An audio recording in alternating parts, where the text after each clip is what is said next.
Hi, hopefully you can hear me. How is everybody? I am exhausted.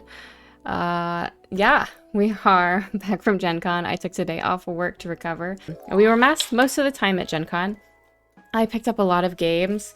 I'm going to talk about them in order of purchasing because that's how my brain works, how it categorizes stuff. Yeah, so I went into Gen Con with a little bit of a plan of what I wanted to buy. Like I had a little checklist and I was hoping that I would get what was on my checklist essentially. And then I was overwhelmed by everything else there. So I didn't stray from my checklist too much. Yeah, I think I just, oh my God, Beth, holy cow. Oh my God, Beth, thank you so much. Thank you. Wow. That's so exciting. Thank you. Yeah, that'll be great. That's great. You guys are great because as you may or may not know, my car had to go into the shop immediately today to get the tire patched because we ran over a screw about 45 minutes outside of town. It was literally right after I tweeted, oh, I'm going to go home and play Stardew Valley. I'm so excited, which I still ended up doing, but it was 2 hours later than it should have been. Anyway, thank you so much. Level 4, hype train, whatever. Amazing. You all are amazing. Thank you.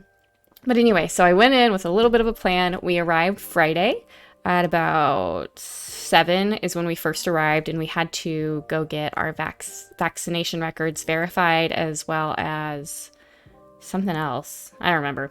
But we needed to go in early and do a few things before we could actually go into the con. We could not go anywhere in the con on Friday, but we were allowed to go into the center, so we sort of like walked around and mapped out where some stuff was so we could get stuff figured out. Oh, my OBS is being weird. That's fun. Let's see. Did I turn something off? That's fine. That's cool. So OBS has been weird all morning. It's just a bummer. Things aren't working right. I think OBS updated and then another, there we go, there's my glass. Then another program updated that plugs into OBS, so hopefully the stream doesn't crash. I know Danny was having issues. And I was having issues all morning just trying to get this set up. But enough talks. I do want to get started because I have a lot of games to go through. So I first stopped by Indie Press Revolution's booth, and if you're not familiar with Indie Press Revolution, they sell mainly indie games, and they even sell some print-on-demand games. I found out, but they're super cool. Check them out online. Their website does need a little bit of work, but overall I get really excited by their catalog, and I was really excited to pick up a physical copy of this Necronautilus. It is a super exciting game. If you supported the bundle for reproductive rights that was held in like May, June on itch, you probably have a digital copy of this, as well as like a mild expansion. So check your itch, see if you have a copy. I can actually put a link to it in itch. It's so freaking beautiful, right? So this is a very special edition, and you want to know why? Because when I was testing, my fingernails were still wet. And I got a little bit of nail polish right there. Isn't that just so great? But yes, so the art is amazing. I knew I wanted this book because Sam, who wrote Anamnesis, which is an incredible solo journaling game, did a video on this that made me really interested in it. And then, yeah, artisanal. And then Spencer Campbell of Gila RPGs, he did Nova, Slayers, like Drifters, those games, also did a video on this, and they both told me that I needed a physical copy of it. Let me just read you this part. Necronautilus is a tabletop role-playing game about the subjectivity of language, memory, and reality set in a stoner metal-inspired science fantasy universe. If that pitch doesn't grab you, I don't know what will, because it's freaking rad. For 1 to 4 players and a game master, so Josh and I could play this pretty easily, which is always a plus for me if I can find games that I can just run for him or he can just run for me. Designed for single play sessions or longer campaigns also. I look for that quite a bit. It's It's not super long, which I also am looking for lately. I don't necessarily love super thick tomes anymore. Life is short. I don't want to have to spend 40 hours trudging through your manual, so to speak. That's not to say that's true. That's the case for everything. It's just how I tend to feel lately. They tried to sell me, one of the booths tried to sell me this huge, big Dungeon Crawler Classics book. And I was like, I can't, I'm never going to read that. It's just going to sit. Anyway, there's my beautiful mark, my little edition. It blends in quite well. But it's it's laid out super well. The inside is black and white. It uses a D6 system. It's pretty simple to play from what I understand. I have not had a chance to read it yet, obviously, because I just picked it up. Look at that. Is that not rad? Hey everybody, yeah, thanks again so much for the hype train. I really appreciate that. Please throw your emotes in the chat. Let's see what you got, if you got any new ones. But some super cool stuff inside. It has some procedural stuff to help, and the itch page that I linked further up also has, oh, that one's my favorite, Kaya, the Angry Owl. The itch page has a lot of like people still chatting about the game. I think it was kickstarted. So there are strings to tug if you need inspiration and whatnot. So this is a pretty cool game, pretty simple, pretty rad, obviously by the cover. If you want to learn more, I would seriously recommend checking out the itch page or watching Spencer Campbell's video, because that's what sold me that I needed to buy it. And I saw that it was probably going to be at Gen Con, had to get it. Okay, that's cool. Here is a solo RPG that uses the Wretched and Alone system. Lighthouse at the End of the World. I honestly don't know much about this game. I just love the art so much, and I love that it's a physical copy and it's big. It's like this nice big size, like this my hand. And then this. It's really pretty. Yeah.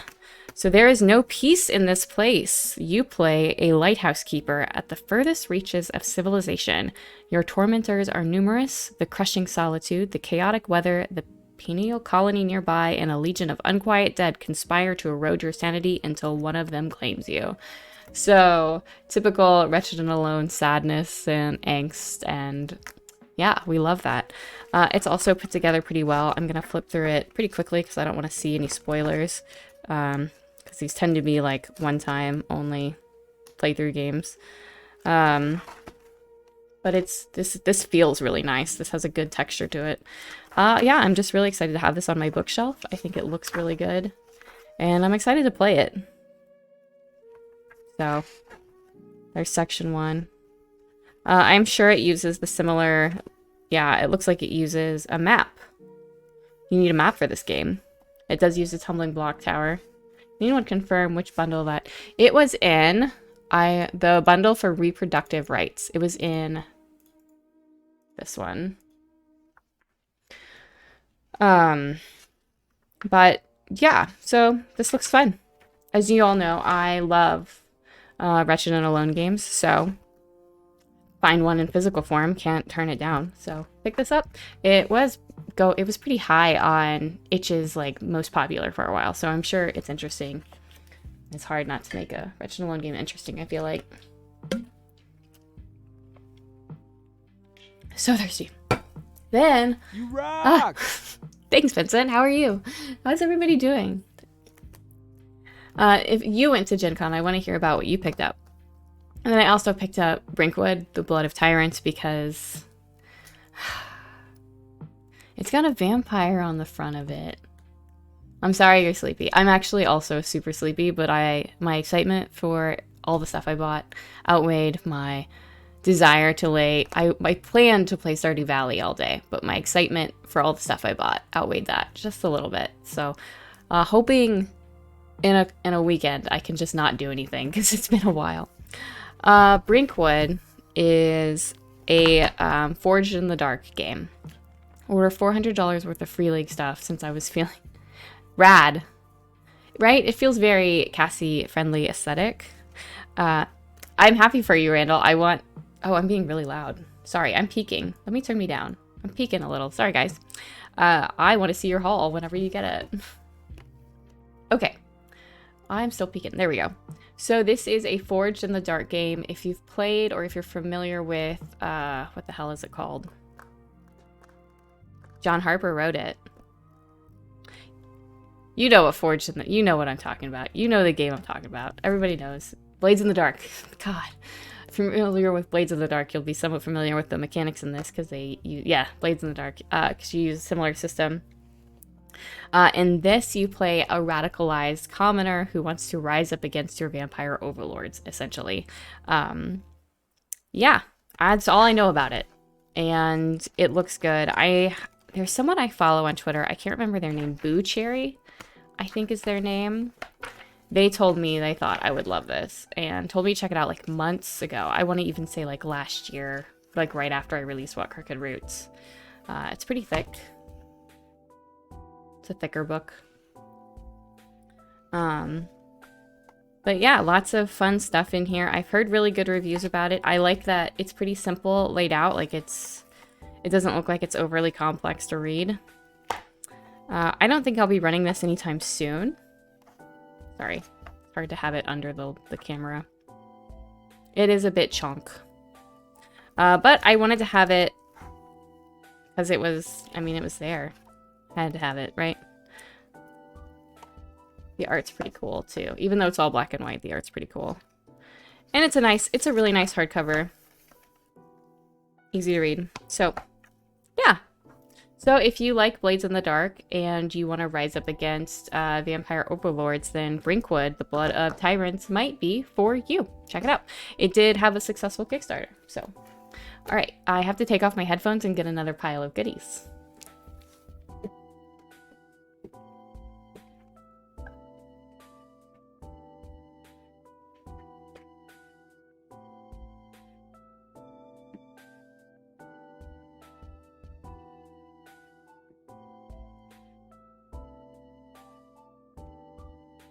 I'm back. They're all spread out on my bed right now because there's so many of them. I don't know where I'm going to put everything. I haven't even tried to think about that. So the Indie Revolution booth is this big square, and they sublease some of their space to other creators, and that included Possum Creek Games, and those are the distributors and publishers of Wander Home, Sleepaway, Our Haunt, and a few other games. Wickedness, I think is what it's called. A few other games. You may know J-Dragon. Did Josh buy anything? Josh did buy a couple of things. He actually, he bought a book. I think he bought one book. He bought several pins. And then he bought all the games from that your partner recommended. Not all the games. He bought all the games we bought from that booth that your partner recommended. He also bought all my food. So we stand Josh for feeding me.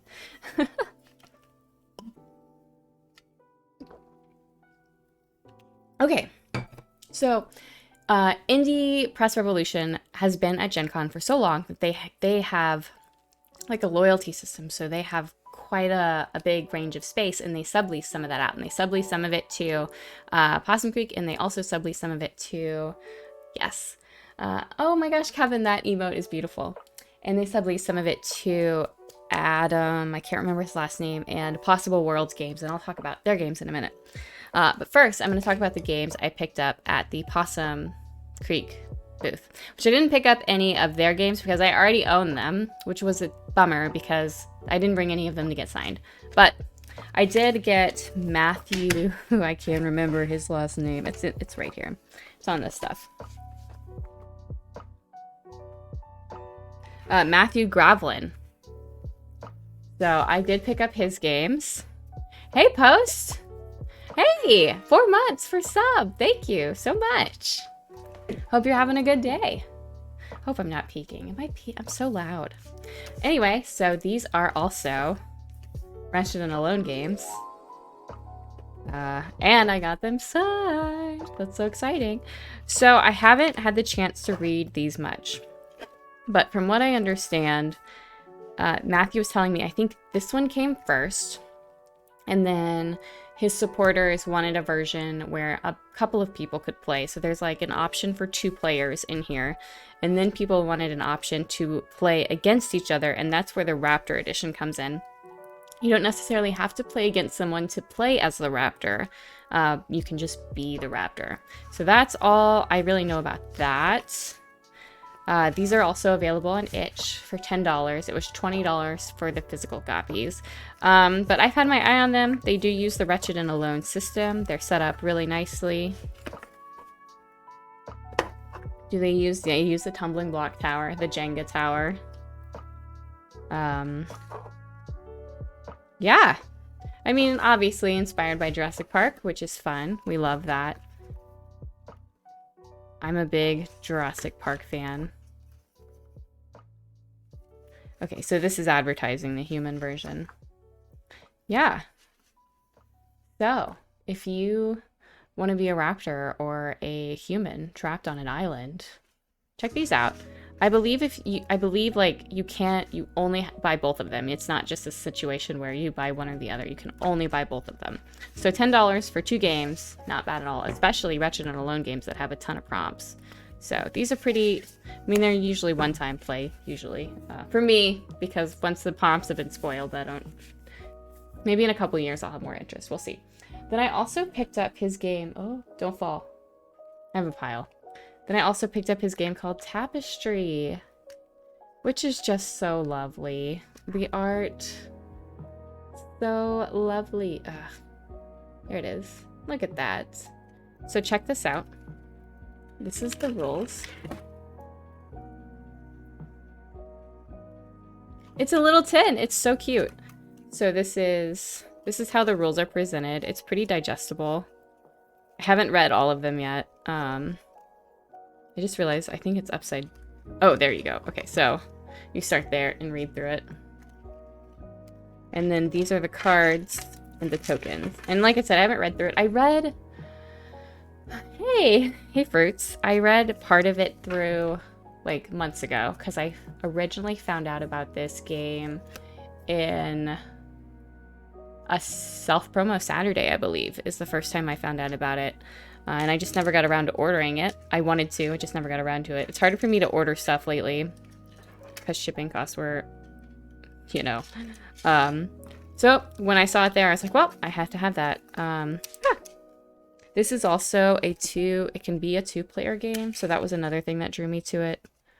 Be for 2 to 4 players. Cooperative storytelling game. Theme of your game is entirely up to you. Use the prompts provided are open to any interpretation. So these are all prompts. And then I know there's a way that you connect them and that spurs you forward, but there's a lot of prompts here. So definitely something Josh and I can play together. I want to tell ghost stories and such, so... Oh, this is my first time playing all these games. Now I have to put it back in the 10. I don't know how the tokens work quite yet, but yes, this is a super cute little tabletop game. I wouldn't necessarily call it an RPG. It's more of a storytelling game. I don't think you role play in it. I think it's just primarily for creating a story, which is totally fine. I mean, I just love telling stories, so much I got my degree in it. All right, let's put these in here. Did anybody else go to Gen Con that I missed? Probably not. I think I saw almost everybody. Oh. Alright, so those, it will not close like that. But this is super cute. Oh, it's just so cute. I think you can, so this is on itch too, I believe, or you can go to Matthew's Twitter and he has it linked near the top, I believe. So Tapestry by Matthew Grablin. Super cute. Where is the camera? There it is. Yeah. Okay. War games.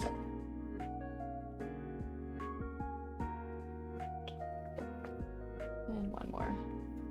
So, I did run into people that I knew, which Matthew I had met on Twitter, and we've interacted a couple of times. So that was fun to get my stuff signed by him. But then I also met Andy with Panduin Games. And we had hoped we would meet up together, but we hadn't set like a time to meet up together. And so I did buy Badger and Coyote, which is, it's so cute. So I did, this was the second review I ever did on my blog, was for this game. So it was super cool to see it in a physical copy of it, because when I played it, it was only available digitally. This is a really cute duet GM-less game where you take on the role of a badger or a coyote. And the art is just so beautiful. And I got it signed because I found Andy. So that was super fun. And then I got several of his other games. So I'm super excited to check these out because I haven't had a chance to dive into them. I own all of them digitally because I purchased, except this one. I don't own this one digitally yet, I don't think. But I purchased a bundle from them, I think in January or December. Like, I bought a bundle of all their games at one time. So I own most of them digitally. I just have a really hard time navigating PDFs, which is why I keep buying physical copies of things I already own. But anyway, so this one I know has been really popular recently. Has been really successful. This is another storytelling game. This is more of like a game. And what's cool about it is it's an ablib game. Again, got it signed. Tons of templates.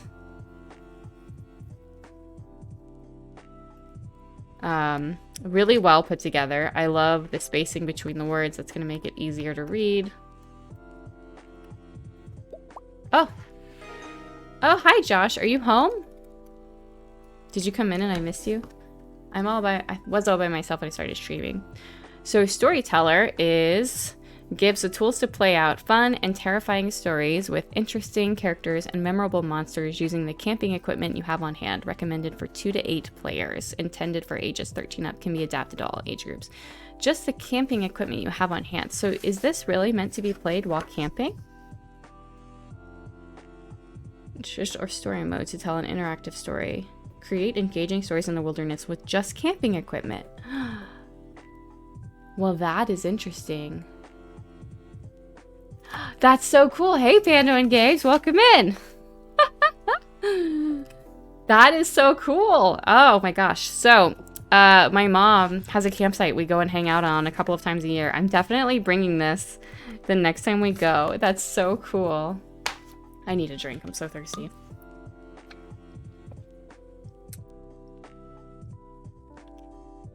Yeah, so that is so rad. That is a game changer to know that. I was already thrilled with the ad-lib sections. I thought those would be so fun to go through.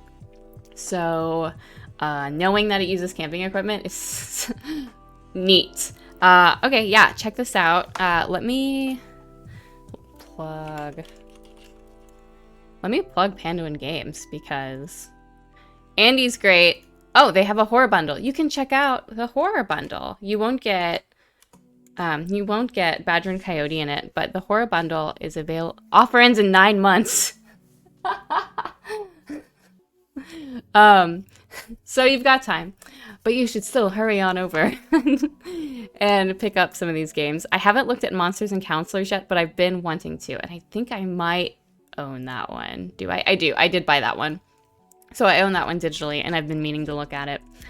So in that bundle, you'll get this game and these other 2 games, as well as one other game for $15, which is not bad at all. So I'm so excited to dive into this deeper now. I mean, I was already excited, but now I'm like, hell yeah. So this one is new. I don't know much about it yet, but it is breathless. So this uses Pierre. It's in here. I think it's in here. Yes, Rene Pierre. It uses his system, which is the Breathless system, which is great for survival horror games, if you're unfamiliar. SUBSTRATUM. I think the font in here is a little bit small, but this is such a small, like, it's a very thin book. I think I could do this one PDF too, so it's not like it's multiple pages compared to some of these other books, but Well, it is multiple pages. You know what I mean. It's not like a tome, right? I just learned about Breathless and immediately started writing. Freaking rad. Great, Darcy. That's awesome to hear. So ground shocks detected. Let's see.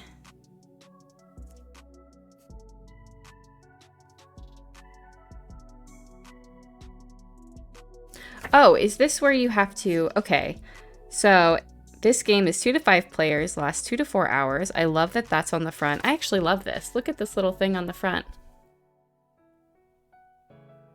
That's really... I love that that's on the front.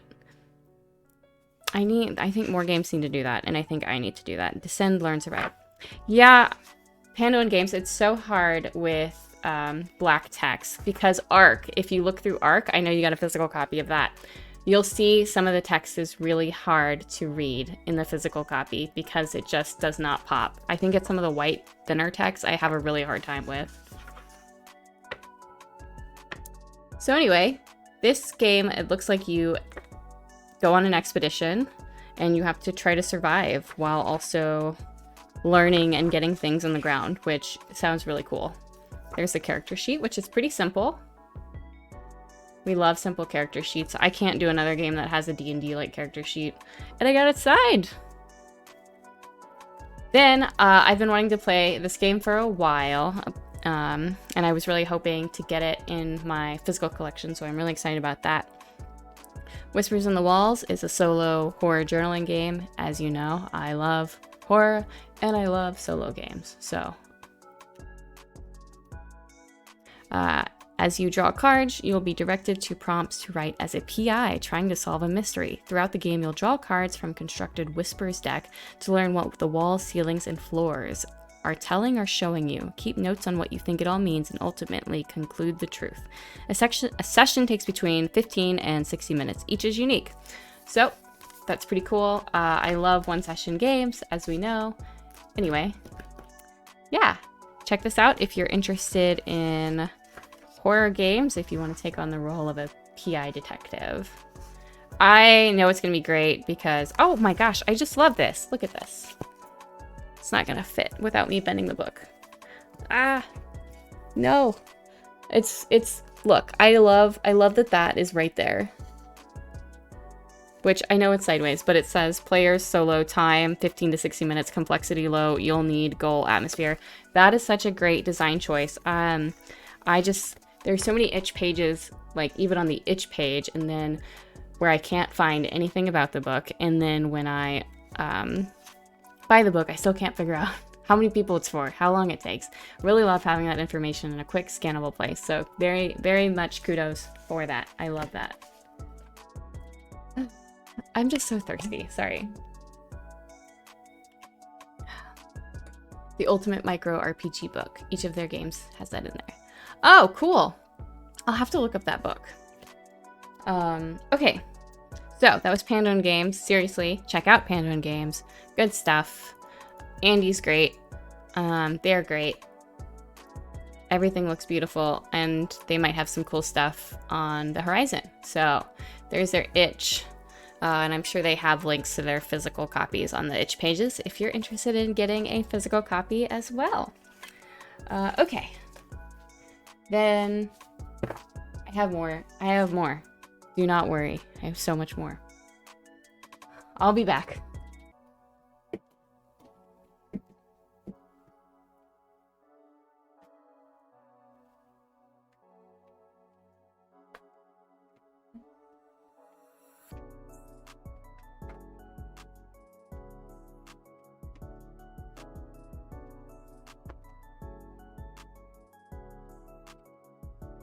I know you were worried, but there's no need to be. I'm here, and I have more games. I think a lot of people grab their mops. Oh, Darcy didn't. Wait, are you here, Josh? Are you on a shuttle? Are you here? I don't know. Okay, so you're out. Why are you outside? Josh does this thing where he just sits in his car. You can come inside. how long are you just gonna sit outside? Josh does this thing where he will drive home and then get on his phone while in his car and like talk to me in his car, and I'm always like, why are you sitting why are you sitting outside? You can just come in and talk to me. It's so funny. So one of the cool things about Gen Con was a couple of indie publishers did go. And what I mean by that is literally two people went. It's okay if everyone wants to hear Merc cry, and I have a noise gate up, so they probably won't hear him anyway. It's fine. Everyone loves Mercury, and it's fine. Just come on inside. Don't sit in your car or wherever you are. Oh, okay, bye. Okay. I don't know what's going on with Josh, but he's going somewhere. Goodbye, Josh. Anyway, so I went to a very, very small corner. Let me back up. I'm so sorry. I'm just excited. Okay? I'm excited. Indie Press Revolution rented out part of their booth. Part of it to Possum Creek Games, and part of it to... Oh, he's going to get the car. That's right. And part of it to another group of folks. I actually turned that off, so you shouldn't be able to summon him. I'll turn it back on, though, when he gets here. So anyway, I've had my eye on a couple of their games for a while, so it was really exciting to see them in person, especially since they really are indie compared to, like, other stuff. Gen Con is not from... Now that I have learned recently that Gen Con is not extremely friendly to indie tabletop RPGs. I was really hoping to see more indie authors there, but it is so expensive to have a booth there. I don't even want to... I'm not even going to get into the pricing right now. Just know that it's really expensive. Yes, the Possible World booth was great. And I did pick up some indie tabletop RPGs, but I was disappointed that I couldn't pick up more, to be honest. I'm bummed that it caters to people with more money. I hope in the future that maybe that can shift a little bit. So we'll see. We'll see. But let's look at the stuff I got from Possible Worlds. So first of all, I'm pretty sure a lot of people are familiar with this game, which I got signed. Hell yeah. Hey, Jack John Games. I was about to say John. Hey, Jack John Games, welcome in. So Jack John Games was one of the people that I hung out with almost every day, not almost, every day at the con. Super great, super fun. Thanks so much for hosting and hanging out with us. It was really great. I've never played. I don't know much about this game other than it's like a competitive map labeling RPG, and that I love the cover, and that everybody I know says it's amazing. So I've been wanting to get a copy for so long. So I am so excited to finally have a copy. It was one of the games where I put off buying it digitally because I knew I wanted to get a physical copy of it. And Indie Press Revolution has physical copies of it. So yeah. This is Beak, Feather, and Bone, and it is by Tyler Cramrine. I think that's how you say their name. And he is with Possible Worlds. Oh, so inspired by map-making games like Avery Adler's The Quiet Year and archetype-focused RPG systems, Beak, Feather, and Bone is a lightly competitive map labeling RPG as well as a tool for collaborative world building, starting with an unlabeled city map, and we got a couple here. We got 3. Starting with an Players are assigned community roles before taking turns claiming and describing locations. You're not building a city. Everything on the map already exists. You're merely fleshing out the building's role to the community. As buildings are claimed, a narrative for the town and its inhabitants will emerge, including major NPCs and shifting power dynamics. This game is designed for 1 to 10 players, but can easily be played with more if you add additional community roles. For solo play, simply assign yourself multiple factions. Yeah. So it seems pretty easy to get into. Oh, hey, Ennio. I don't think I said hi to you. I'm so sorry. I think this is another game that me and Josh will really enjoy playing with just us. I also think it'll be a fun game to pull out if no one has the energy to necessarily like role play, because we put a lot of ourselves into that, but they still want to play and tell a story. This seems like this will be a really nice, cozy kind of game to play. So That's Beak, Feather, and Bone. Really, really, really excited about that. Then I also got, by the same author, this box set. So I was at this booth, and it was Adam Bell and Tyler of Possible Worlds, and I was buying 2 of these. I was buying 2 of these games, and he signed the box. I was buying 2 of these games. There's 6 in here, and a couple of Adam Bell's items as well. And I was at $80. And Tyler looked at me and he said, "Now you know, you're at $80. If you want to bump it up to $125, you can sweep the booth and get one of everything here."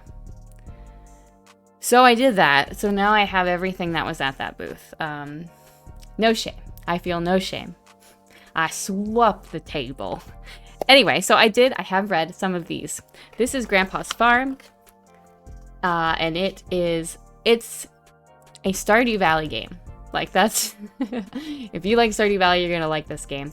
I will say, I read the whole thing cover to cover on our ride back.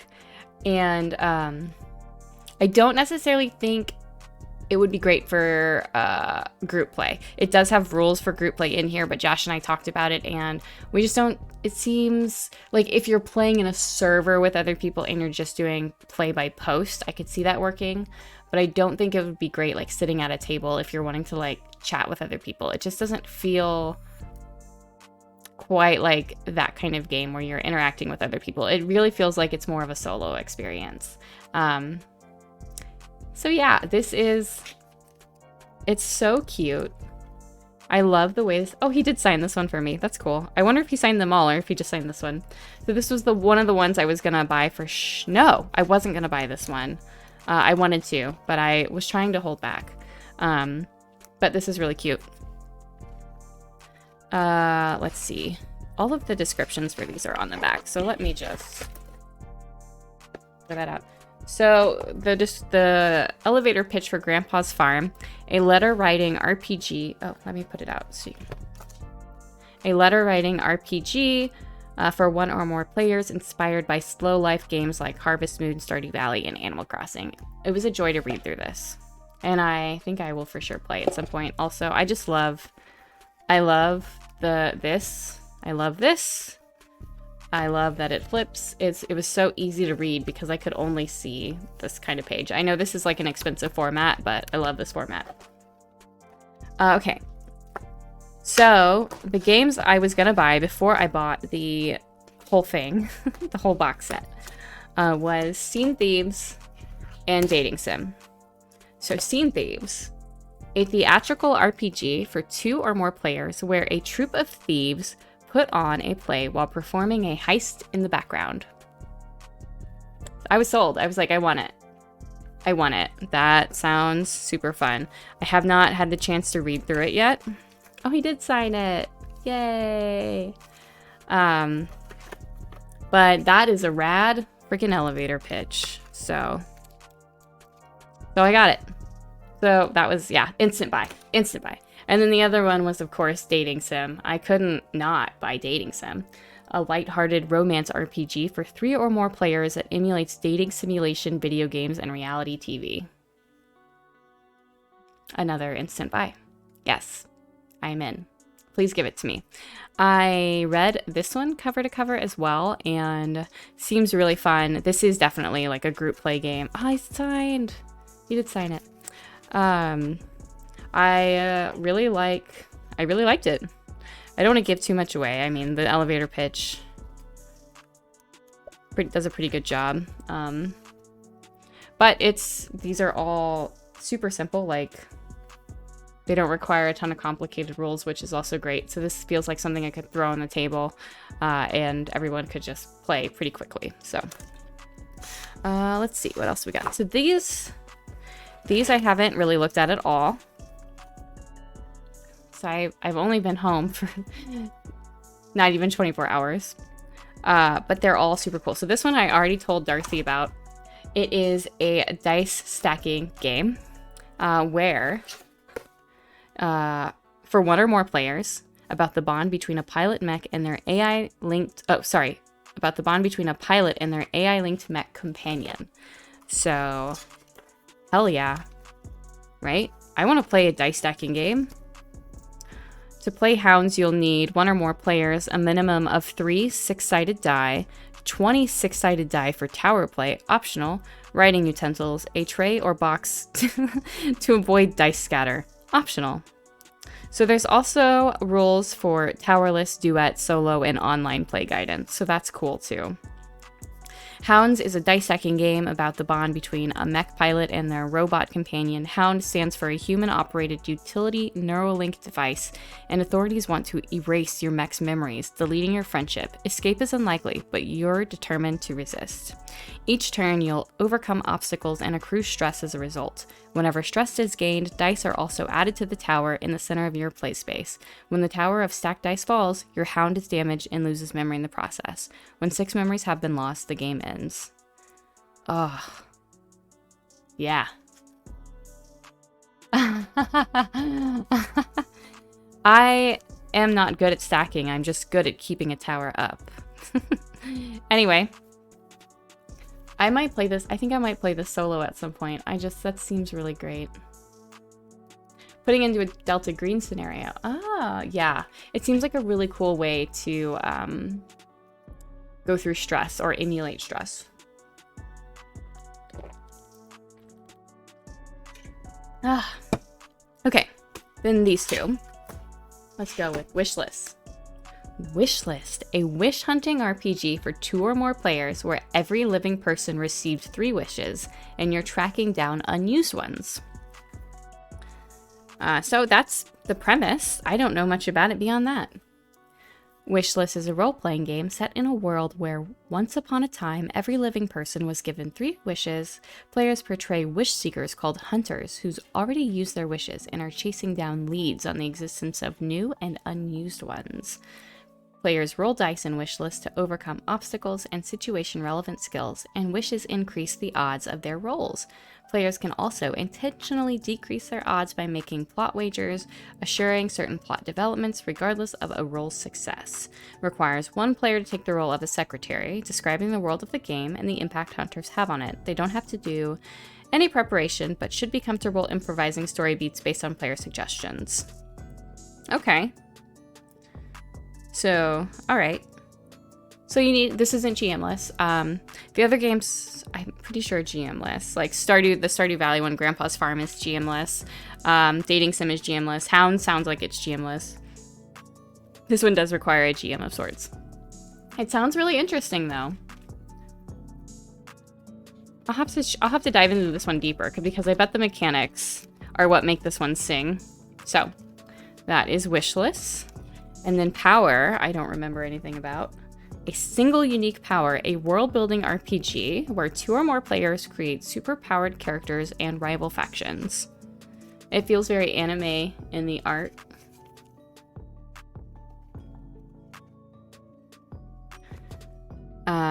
Is a cast-building setting creation game inspired by the one-person, one-power trope popular in superhero media, manga, and anime.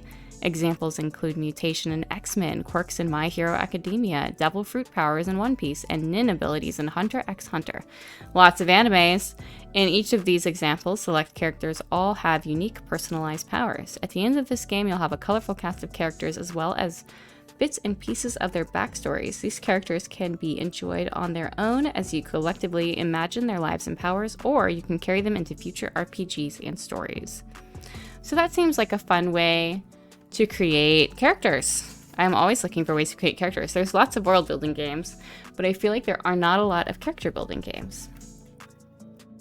So, that's all of these. This is the Possible Worlds collection. Again, this is by the author of Feather, Beak, and Bone. I don't know if you can buy these separately, actually, because I looked. I think I'm missing one. I looked earlier, and I think you can only buy the black set outside of Gen Con. But I think it's a good value, to be honest. So, and this box is so cute. Look how pretty it is. So Adam Bell was at the Also Mex. Oh, desk is dirty now. Adam Bell was also, was also at the same booth. They were sharing a booth. And I've seen some of his work around, but I wasn't extremely familiar with it. I'll talk about his card game first because he was sold out of one solo game, so I don't have a physical copy of that, but he did give me an itch page. So this is his game, Legend Has It, and it is really cool. This game... How do I open this box? I don't want to rip it because the box is part of the game. He opened it for us at the things. Okay. So you tell stories with this game. These are the cards it comes with. And you build like lines, and that tells you where your endings and such and beginnings are. And you have symbols that tell you things. I obviously have not read through it a lot because I just opened the box. But what really sold me on this game, and what sold Josh was also really interested in this game, is Legend Has It. Legend Has It is an anthology myth-making card game for one or more players. Pull sentences from your favorite books to weave new legends. And so he did a quick demo for us in which he found I don't know how he came to it because, I mean, everything was happening so fast. A lot of stimuli at Gen Con. He did something, but something told him to look at page 247, something like that, in a book he had. So he grabbed a book and he opened it up and he went to 247 and it said to look at a paragraph on that page. And then he had to pull that line and use that to write a myth. And I was like, whoa, I need it. So I have it. And Josh and I have so many books. We're trying to get rid of them because we need to make room for tabletop RPGs because that's my new thing, apparently. So yeah, this is just a really cool little setup. I wish I could tell you more about it in the moment. I haven't had a chance to really explore it, but I'm really excited to look closer at Legend Has It. He signed, as you can see. So, I think this is his newer game. This is a world building game, and it has a little wheel that you use as you play the game, and it has a couple variations so you can make a copy. I don't think they're variations, actually. They're the same wheel, but you can make a copy of it if you use this one. But it's a nice... I haven't had a chance to read through it, but it's quite pretty. It's a quick dive. Grasping Nettles is a storytelling and world-building game for one or more players. Build a community and tell its story through generations. Watch as characters and factions rise and fall. Play out the issues they deal with and explore their legacies as time marches on. So, yeah. I haven't had a chance to read this one very closely, but I love the cover, and when he was explaining this and how you move from location to location and that's how you build things out, I was sold. I wish I could sell it as well as he sold it to me. I just don't remember. That was day one. So, but 1 to 6 players. I'm excited to play this with Josh. A lot of these games I am excited to try out with my husband. He's just really great at telling stories. I asked Adam Bell what game he was most proud of, and he said it was this one, No Stone Unturned, and I did read part of it on the ride back. Then I was getting motion sickness, so I switched to some other games because they had bigger text. The text isn't small in here, but it's a little thinner. This is a post-apocalyptic game, so it's not like right after everything goes bad. It's like right after everything goes bad.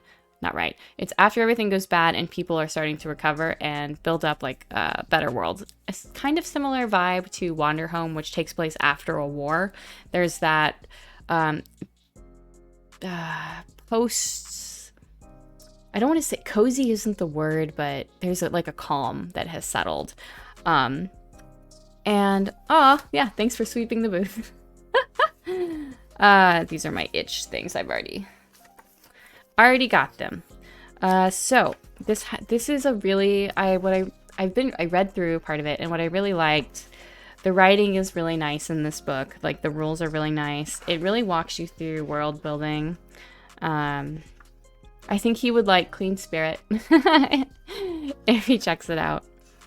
But he has great advice. It really does feel like it's more like it even has a mood section, which I had in Clean Spirit, and I've never seen this book before. So I think we're vibing, is what I'm saying. I did not get a chance to read through the gameplay section. I kind of skimmed it a little bit. But one thing that I really liked in the building section, and I don't know how, there's a character sheet. I don't know how this would translate online. I suppose you could take pictures. There's a way you could do it. But one of the things that I really like about the beginning is you all secretly draw locations onto index cards. And you build your own myth and legends about that, and then you flip them over, and so none of the other players can see what you've drawn. And then when you're actually playing, you go to the locations that your other players have created and explore them. And I just think I just love board games where you're exploring, you flip a location over and you see what it says. I just love that kind of mechanic, so I'm really eager to see how that plays out. Each player only draws 2, so I think if Josh and I play, we'll probably do more than that. Probably 4 each, just so we can have a good collection and variation of stuff.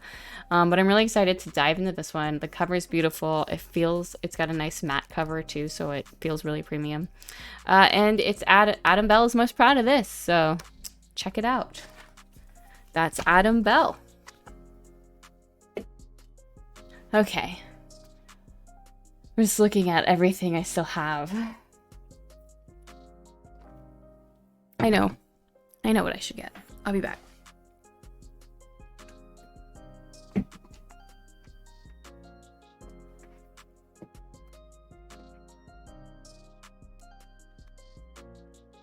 don't even know how long I've been talking for. I'm almost out of water. How long has this been going? 1 hour. Oh my gosh. Okay, so this will probably be like a 2-hour stream. Maybe only an hour and a half. I just like games. Okay, so we're still in day 1. Like I actually didn't buy that much in day 2, to be honest. I bought a few things, but not as much because I spent a lot of money on day 1. That's fine though. Okay, so I don't know how long any of you have been following me or how closely you follow me, but no matter what, if you engage with me, hey, thanks, I appreciate it. But I do write online reviews. I try to do one once a month. I was trying to do 2 a month, and I'm also trying to do every other thing in the world and work a full-time job, so I don't always get all the things done that I want to get done. But anyway, the first solo role-playing game I ever played and wrote a review about was called The Sealed Library by The Sealed Library, or Matt Sanders, who helped create the Wretched and Alone system. Anyway, I got to meet him, and that was super rad, and I brought my copy of the Sealed Library with me, and he signed it, so that's so exciting. Just wild, just great. But he also gave me and Josh some extra games that I've been wanting to pick up for a while. there's so many things I want to buy, and there's so few funds. And then he's in the UK, so shipping them here is expensive. But anyway, so let me go through his games. So We Sail Beyond, I think it's just so cool. And it comes with its own GM screen. I believe it's a world building game. And it comes with I'm gonna do this fast because I don't want to give away his entire thing. This is a little GM screen that sets up. So that's cool. And it's beautiful. And the layout. Oh, sticker! Got a cool sticker too. The layout is super cool. I don't think Matt did the layout for this. I think I believe he used someone else, but the layout is really colorful and fun. So if you want layout inspiration, this is a great game to check out. We Sail Beyond is a group-focused map generation tool suitable for use with your fantasy RPG of choice, like D&D. It takes tried and trusted hex map method and shifts the focus away from the GM to allow everyone in the group to take part in creating a world of adventures. As part of play, you'll create a player's map filled with rumors and a GM's map that contains the truth. I just think that pitch is so interesting. I really love the idea of bringing players in to create a location. There's some really cool stuff in here. The edge for adventure lies. There is a hex map generator for adventures beyond the edge of the known world. You sit in the tavern before you embark on your journey, and you hear the tales of those who claim to have been beyond the edge. A few have scars. Some have poorly drawn maps they want inordinate amounts of money for. Most are drunk and run their mouths. You listen and make notes in the hopes that it might save your life, or better yet, make your fortune. Maybe it isn't sailors in a tavern. You can use it wherever you wish. Have a coven of witches tell you of visions from their walks on the astral plane. Summon tricksy imps and make a bargain with them for information. Visit a retired adventurer's hospice and have tea and biscuits with your elders. Sift through crumbling maps and ancient tomes, unearthing scraps of forgotten knowledge. Yeah. So, if you want to build a city with your players, We Sail Beyond. Yeah, I'm so excited to friggin' whip this one out and play like soon. It's been on my radar for a while.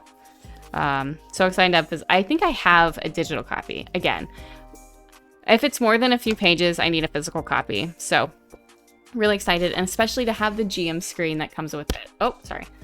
Super excited. Oh, a Josh Peters is inside the house. Let me allow people to summon you, should they desire to. Should you desire to summon a ghost, you should be able to. You might have to reload your stream. Apologies if that's true. Okay.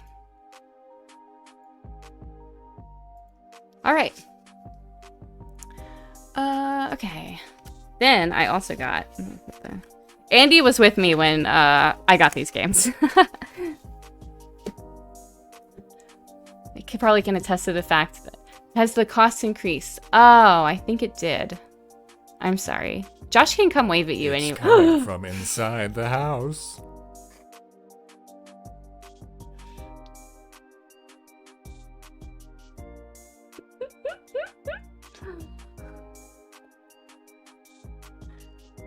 Can you bring me water? I want a seltzer. Thanks. I was really thirsty. Then, have you heard about the Beast? So this is another collaborative game. I think, do I have stickers in here too, or did I get rid of them? Oh, postcard stickers. Look. Oh my gosh. I love this sticker so much. Have you heard about the Beast? I saw it. Matt has it on his laptop. I saw that on Twitter. Did you bring? You drank the last one. No, there's more. No. Why do we have empty boxes in the fridge? I don't know. Great question. No. Can you fill this up? Yes. Thank you. I'm bummed. I'm so upset right now. Anyway, I just love that sticker. And I've got some postcard situation. Oh, this aren't postcards. They're like little note cards. I have not investigated these, so I don't want to give away all their secrets on stream. So, I believe this is a collaborative game. I haven't looked at this one as much as I had looked at We Sail Beyond, but I'm pretty sure this is a game where you and your party build a beast together and then they fight it. Let's read the back. Have you heard about the Beast? Is a player-focused game of tavern rumors and hearsay. You sit in a tavern or other location where the adventurers gather and share rumors of a foul beast that lives nearby. Others join in, adding all sorts of colorful details to the creature's description. Thing is, every bit of it is true. Glowing eyes the size of shields and jaws that could crush your skull. Thank you. You can stay. That's won't let me. Oh, you have to feed. He'll come back. He has to feed the cat. It's true, and I heard it guards the hut of a long-dead witch who knew the secret to eternal life. The one who slays it could live forever. Have you heard about the Beast? Is a broadly compatible with fantasy RPGs and highly adaptable to other settings as you provide all the stats for the monster and content is flexible to suit your setting. The game is played collaboratively with groups of adventurers and a GM, and will accommodate any reasonable RPG group size. The game comes with random roll tables that provide ideas, but many of the best. That might have been cut off. That might be cut off. I'm not sure. I think that's cut off. That's unfortunate. I know how annoying printing is, so that's unfortunate that that got cut off. Anyway, the layout is great. I'm excited to check out the roll tables, and I really want to run this with my Cursive Strahd group at some point, like when we're on a break from Cursive Strahd or something. So, I don't want to give away all the roll tables, but yeah, excited to check that out if you want to build a monster with your group. These are by the Sealed Library. Yeah, Randall, I think you would really like these. You are going to talk to them about your Gen Con experience while I take a quick break. Oh, well, okay. Let me get up. Oh, okay. Do you want to tell them about the book you got? Sure. Okay. Let me just I'll screenshot take that. There you go. All right.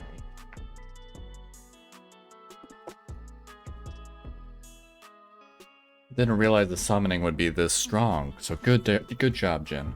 Good job. Ah, yes. Howdy. Howdy, howdy. So, I'm not nearly as, like, ingrained and rooted in as Cassie is with TTRPGs. I'm slowly making my way. Like, I played Skyworthy a couple weeks ago, and I still need to write a review for it, which is a great game. But while looking around and purchasing some games, hello Inio, hi Kev. It does look cool already. We were in the Broken Deckard booth, if I got the name right, but I saw this stack of books, and I was very intrigued, so I went ahead and grabbed one and flipped it over, and you know, just reading over it, I was enthralled by the first line alone. Best Left Buried Deeper is a rules-light fantasy horror role-playing game where the monsters are scary and you are scared. Not being a common... There we go. Rowan Roken Deckard. Thank you very much, Randall. I tapping back and there's a Josh. Yes, hello, Danny. The idea of this book is that the DM runs a cave system for a few players called Crypt Diggers, as seen here. And the horrors within are straight out of things like The Descent, some creepypasta like Ted the Caver, and gosh, I'm just super excited to. There we go. There's some nastiness right there. And I'm hoping to get more into DMing myself. I've been a player for far too long. But that's how I'd work that out. Other than that, I just bought a lot of pens. I helped carry around a lot of things. I met a lot of cool friends. Here you go. You can show them some of your pens. Oh, okay, thank you. Josh's first showing of everything ever. I'll play at your table. Oh, Paul, you are totally invited to my table. P-I-N-S. Sorry, Kaya. There was somebody selling actual pins, writing pins there. But, let's see. Let's try to go down top to bottom. They seem to pair off just well. Yes, I saw that Jen noticed a Girls Run the World pin. We ran into Sarah at the Gen Con. She was lovely to see. Chatted a little bit. Starting from the top here, these are from Everdell. That's a cute resource playing game. Did you talk about it already? No, I'll talk about it in a little bit. I won't spoil anything, but it's woodland creatures and they're making a village and it's so cute. There's an axolotl guy here and a barred sparrow or goldfinch, however you want to put it. I love them. Moving on down, got a free pin from... I believe that was Matthew. It was Matthew, yes. The author of The Clever Girl Clever and Girls Tapestry. and Tapestry. It's hard to kind of suss out, but it is a wolf howling at a moon. Oh, You're peeking a little bit. I'm peeking. Yeah. My bad. That's okay. Further down still, you see this Dinosaur Island. I did not get the game. I just like the pin. We did get Stardew Valley, the board game, at that booth. This one, this Skull and Worms, I kind of almost forget what the booth was. It was a murder mystery game booth. And there's a Mercury. I hope he's sweet. Hi. Keep going. Going down even further, this is a blue chicken. This is from Oink Studios. I think you probably... I haven't talked about that. Oh, you haven't? And I won't spoil that either. It's a bunch of fun, tiny box games for two or more players. And I fell in love with the pin, fell in love with different games that do not correspond with this pin. And I plan on having fun with those soon. This also came from Matt. No, that came from Wander Home. That came from Wonder Home? Yeah. Ah. Well, it's a cute little critter. And last, this is Rowan Rokes and Deckard. I got it that bit. Oh. Yeah, I was trying to show the camera at the same time. Wow, Josh just in here lying. I have the foggiest memory of some things because we were flying around booths just trying to pick up stuff before everybody else did. I'm sure there's a few sad stories of like, I should have been there sooner. They only had 10 copies of so-and-so. And then here's your stickers. Oh, and my stickers. Yes. I chose 2 stickers. I ran into the legendary Steve from Reckless Attack, also known as Selv Asterlin, and I had to get the sticker of him. And the Portal sticker, because I love this logo. It's very cool, Nathan. So... And I plan on sticking those places very soon. Alright, get out. It's my stream. Oh, no. Well, that's all from me. I hope you enjoyed my time. Bye. I'll go have my emotional support Cheez-Its. Oh, I'm jealous. Save me some Cheez-Its. What? Oh, no. Alright. No one summon Josh for a little bit, please. I wanna stream now. I'm so jealous. Okay, so I'm gonna talk about a couple standalones before I dive into like a whole nother booth. These I got at the same booth, but I got these yesterday. Yeah, and then I'll talk about a big collection of stuff I got, and then I'll go through the like board games I got. And my cat is having a ball. He was not happy I was holding him, but I just love him. I wanted to hold him, so anyway, I'm sorry if I'm being loud. I keep peeking. So Apothecaria, if you pay attention to solo RPGs on itch at all, you've probably seen this one pop up in the bestseller list. It has a bit of a different cover on itch, but I've been wanting to play it. I knew there was a physical copy available. I don't know anything about it other than it's a solo potion making RPG that people seem to really like. As I've said before, I have a hard time with PDFs, so I was really excited to get this one in physical. It's really pretty, full color. Yeah, this was at Wet Ink Games booth, so yeah, if you like solo RPGs, I recommend checking this out. It's on itch, and I think the author just released like an animal inspired one too, like another version of it.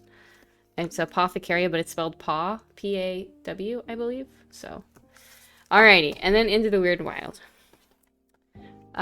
Picked this up at the same booth as that one at Wet Ink Games. I've been interested in this for a while because, as many of you know, I love horror. So I had to check it out. It's a wilderness horror like setting rule book. It was written with D&D, 5e, and OSR games in mind. That's pretty much all I know. It's got rules for traveling in the wilderness, as well as encounters and monsters that you can adapt pretty easily to your... I'm so glad you talked about a PDF don't work for you. I really noted that myself, given myself pushing me. Okay. Yeah, especially if they're longer PDFs. That's one of the reasons with Clean Spirit, I really tried to make it as easy to navigate as possible. So, not to plug my own stuff, but so Clean Spirit, when you're like in the game, there's those tabs along the right side which you can click, which help you get to the page you need to get to, because I'm someone who really needs to like be able to get to a different page fast. I hate scrolling back and forth or front and back. So hopefully those tabs help a little bit, as well as like if the book tells you to go to a certain page to see something, there should be a link you can just click on that page to take you there. I tried to catch all those and make them like linkable and such, but I really like reading. I will say that reading PDFs on my iPad has helped a lot with my accessibility to them. I struggle with them on the PC, but if I put them on my iPad, it is easier for me to get through them. They still can't be longer than like 50 pages. I just can't. But anyway, so like I bought a lot of games and the booths people were like, we'll give you physical copy or we'll give you digital copies. I'm just like, I mean, I'm never going to use it. I'm never going to use a digital copy. So yeah, there's a bunch of cool rules in here for wilderness travel. And monsters. Ooh, a blight moat. Ah, the art is pretty cool. I haven't had a chance to really dive into this. It's a big boy. Big boy. Pretty thick. Should nab them for you. Oh, that's a good idea, I guess. I feel weird giving away digital copies without permission from the author, though.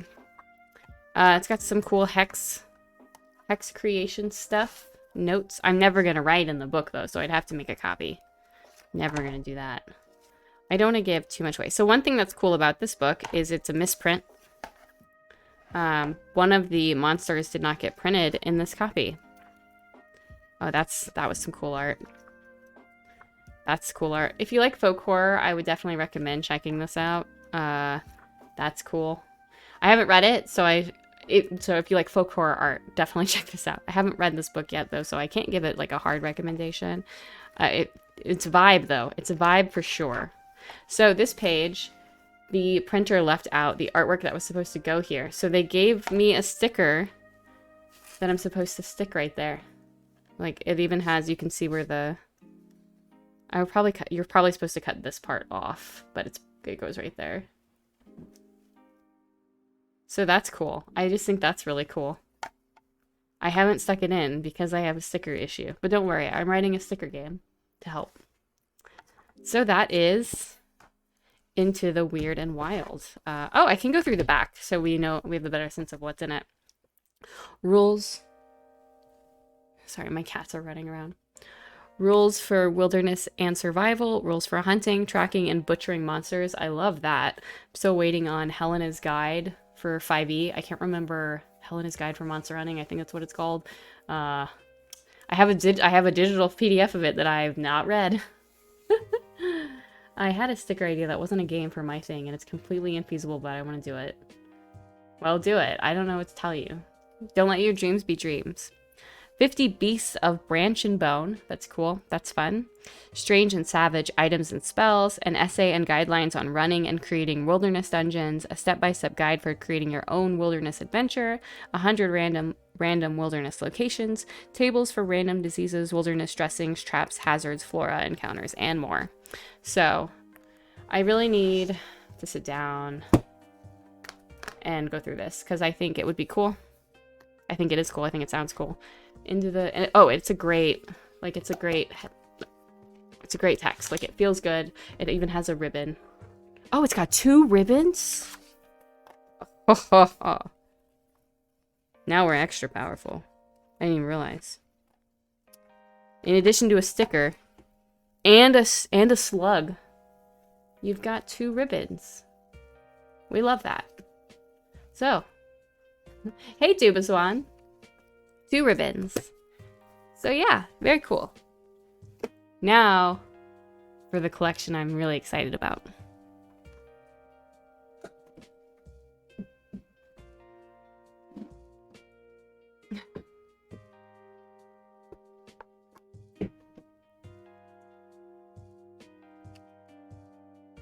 Everybody take a drink, especially me.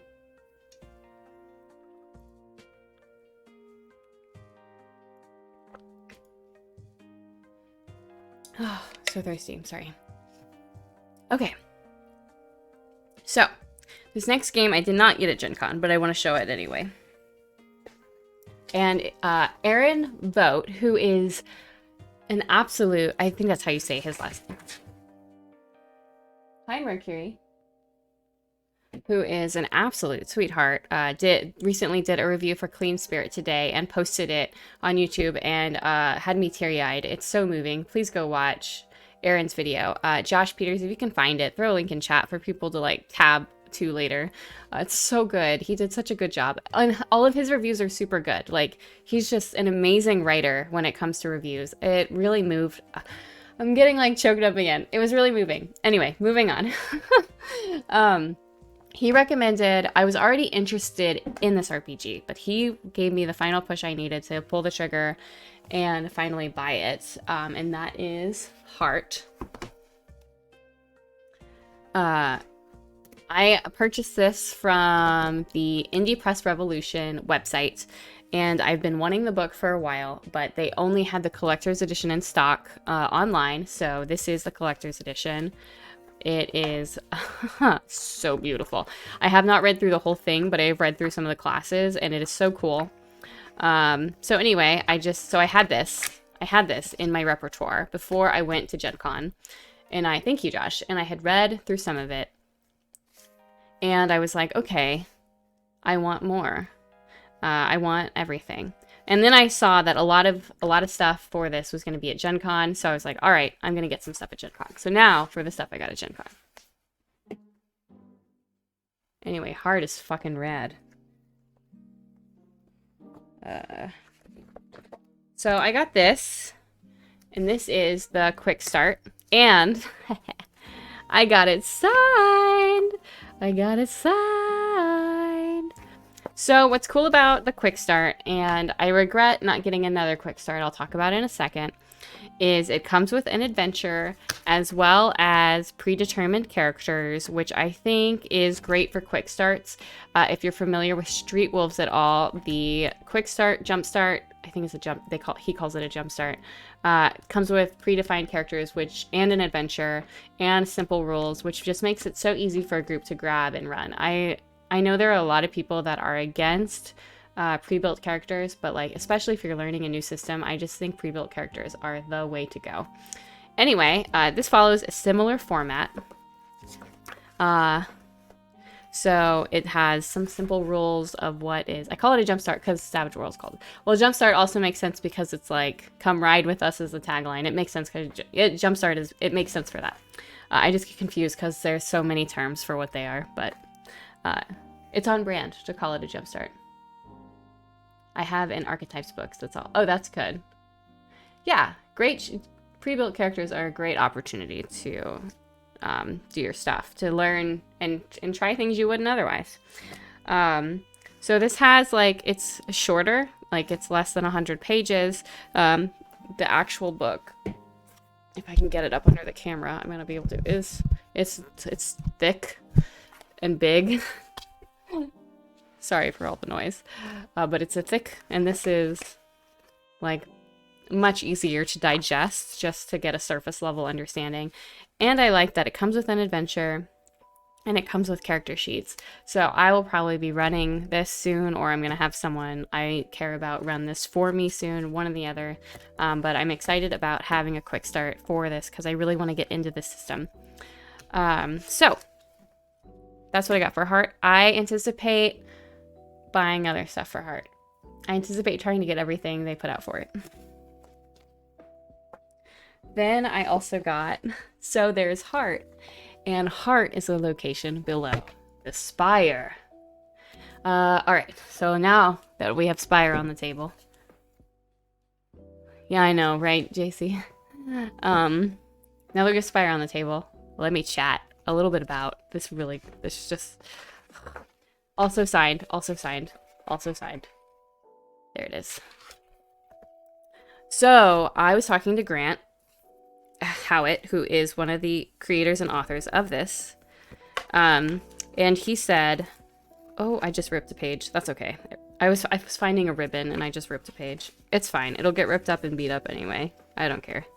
I try not to get upset about scuffs and crap anymore. It comes with a ribbon. That's great. I didn't realize. Little ribbon. It's a big book. I can't quite get it. Under. Right, kind of, there we go. Some good art in here. So he was like, Spire is our take on what if everybody was a cleric. And everyone plays a drow, and it is a political intrigue game. And from what I understand, you're trying to get up in the Spire. Spire is a mile high. There you go. Spire is a mile high, impossible city, older than anyone can remember. 200 years ago, the High Elves, or Aelfir, strange and beautiful masked creatures from the far north, took it from the Dark Elves after a brutal and bloody war. Now they graciously allow Dark Elves, or Drow, to live in the city if they perform 4 years of service to an Aelfir lord once they become of age. From Spire, the Aelfir continued their conquest down to the south, and are caught up in a bloody struggle with the hyena-faced gnolls of the Nujab, and they fight with armies of ingenious human mercenaries. Yeah. They also say, like, Spire is whatever you want it to be. Like, here's what we think it is, but it can also be whatever you want to make of it. I have not read this at all yet, because I just got it. But I read Heart, and I was like, oh, well, Heart's cool. So Spire, which is thematically above Heart. Heart is, like, underground below the Spire, and the Spire is high. You don't have to play one to get the other, and you don't have to know anything about the other to play either, which is really cool. But there are rules in one of the books. No, not in any of the books I bought, but in a couple of the other books at the stand, there were some rules to take your characters from the Spire to Heart if you wanted to do that, which, I mean, you can do it no matter what, but some people appreciate having that extra guidance. But here is the table of contents. So this is a big book. This is one of those things that'll probably make it's harder for me to get in to just big books. But I'm going to, because it's exciting. And I really like the rule system for Heart. I really like the classes for Heart. They're so cool.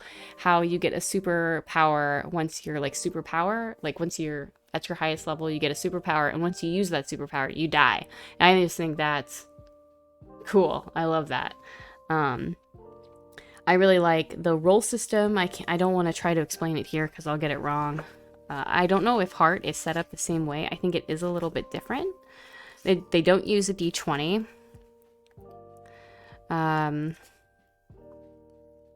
Yeah, like I said, I haven't read this at all, and it's pretty big.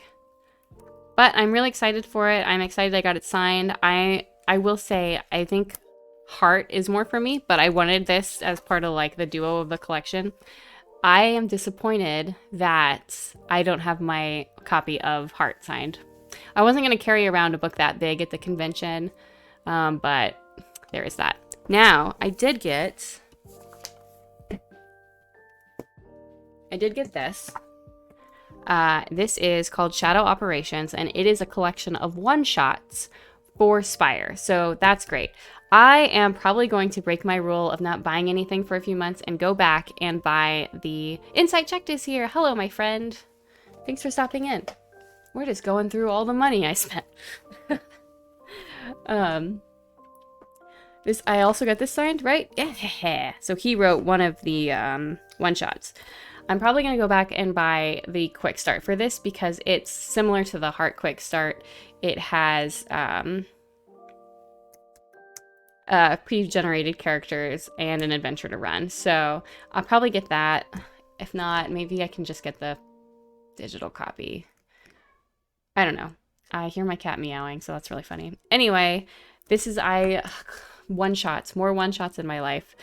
So I think one-shots make systems much more approachable, and especially if you're like me and you really have only run things in D&D or other really super rules light things, it's much easier to pitch a one-shot to your group than saying I wrote a thing and it might be a one-shot or it might take a bunch of sessions, you know? So really excited for this, to check it out. And even if these take multiple sessions, it's nice to know that they can be constrained to just a few sessions. I think I'm going to get the Quick Start, though, because I really like how Heart One is laid out, and I regret not getting it. I don't know if I want to stream it, though. I don't know if I want to stream a new one. Cassie, I will use this as a guide to spend your money wisely.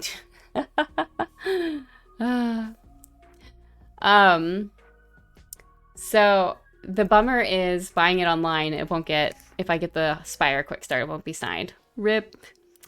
Womp womp. But anyway, excited about this. So I also got one more thing I'm really excited about. Well, I got a bunch more things, but from this booth. Ugh, I got... And it's so long it doesn't fit. I got one-page RPGs by Grant Howitt. So excited about this. Okay, so let me take off the clip. Hopefully I can get everything back later. So here's the cover. Signed. So if you don't know who Grant Howitt is, he wrote the other books I've been showing, or helped co-wrote the other books I've been showing. I don't know how much he was involved. Probably a lot since his name's on the cover. But he also wrote the incredibly well-received game called Honey Heist. Let me see if I can pull it out. Can I pull it out? Yes. Honey Heist. So here it is in physical form. What's great is the physical form comes with a secret backside. So if you're familiar with it, yeah, get the physical copy. You get a secret backside that has Honey Heist official spell list. And you roll on the following table to determine your bear's school of magic, then roll again to determine the particular spell handed down to them from the ancient criminal bear sages. So, you heard it here. This is the secret backside. I'm really excited to look at the rest of these and see... and check some of these out. I know The Witch is Dead is really popular on itch. I think all of these games have a back page to them. Oh, this is a different game. Little Helpers, We That Remain. So I don't know anything about any of these games. I haven't had a chance to look through them. The Witch is Dead, an RPG about murder. The Witch Hunter has retreated to the village. The fucking coward. Get him. That sounds fun. Little Helpers is you're a demon. Not one of the big ones. You're a demonic familiar bound by magics to help the most evil and depraved wizards in history. You're a foot tall, a twisted mockery of God's creation, and you're ready to get evil. Except, well, the new mistress you've got, she seems a bit nice. She's barely evil at all. There must have been a mix-up at the occult library. Out there somewhere, a gaunt-eyed necromancer must be using enchanted robots to help out in his blood rituals. Anyway, you're stuck helping her and trying to avoid leaking evil everywhere until she dies. Them's the breaks. So I gotta check that one out. The only reason I'm losing my shit over this is knowing I could pick it up maybe at Dragon Meet in December. Yeah, maybe. We That Remain, a survival horror RPG. Oh, with a cool little... I think this is the back. Oh no, this is a space station game. The Golden Sea, a role... I don't know what the Golden Sea is. I don't see a quick pitch. I mean, it's one page, so... I'm sure it's great. Looks like... Oh, this has a backside too. He had multiple volumes of this, and I only bought one. Is this still a Golden Sea? I don't... Adventure Dice. Adventure Generator, 4 adventure dice. The Rapid and the Righteous, a Fast and Furious role-playing game. Fast and Furious role-playing game. Hell yeah. Oh, he's popped out. That's probably for the best. Spin the Bottle, a micro game about kissing. You will need 3 to 5 friends, some drinks, pins, a glass bottle, about an hour. I might need some people to play this with me, so... I'm excited. I like a kissing game. A game about smooching. I like a smooching game.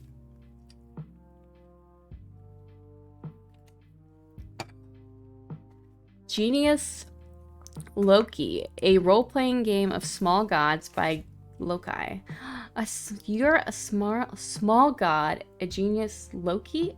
L-O-C-I, Loci? I've never seen that term before. In a quiet country town in 1960 South England. That sounds neat. Then there's a mall edition. That sounds fun too. The Death Channel, an RPG of straight to VHS horror. Oh, and it's got the ring girl right there for sure. I'm so glad I have these in physical copy. Dead Channel Hopping Edition. I think this is for... So it's like Dead Channel, except when the viewer gets bored and changes the channel, the characters and the threat come along for the ride. Okay. Hack the Planet, a role-playing game about hackers. These are all one page. Is Latin for a concept approximately like the spirit of place. Ah, Kaya, that's so great that you know that. And that makes me more interested in playing the game. I love that. Run the Shadows, a hack of Hack the Planet. I don't know what Hack the Planet is. We Three Kings, a Christmas game. Oh, it says Xmas. An Xmas game by Grant. And there's some art at the bottom. I bet he drew it too. This has some art too. Looks like the back is also more art for We Three Kings. Yeah, Three Kings Hill. Then this one looks really great. Big Gay Orcs. Yeah, that's all you need to know, right? It's a role-playing game. Big Gay Orcs. Or 1,000 Orchid Blossoms, a love story. You are a champion amongst the orcs. The warlord is dead by an assassin's hand. You have received orders from the Great Khan. Your fortress is the last defense that stands between the armies of your enemy and your home city, and you must sell your lives dearly. This may be your last night alive. As the sun sets, you see the fires of the enemy on the horizon, and think of the life you've spent alongside the other orcs here. Can you tell them how you really feel here at the end of everything? Yeah. Big Gay Orcs. Ugh. Sad Gay Space Rocks. A Steven Universe hack for Big Gay Orcs. Yeah. I'm vibing. Ooh. Justified Anxiety. Rules light role-playing in a paranoid dystopia. You had me at sad.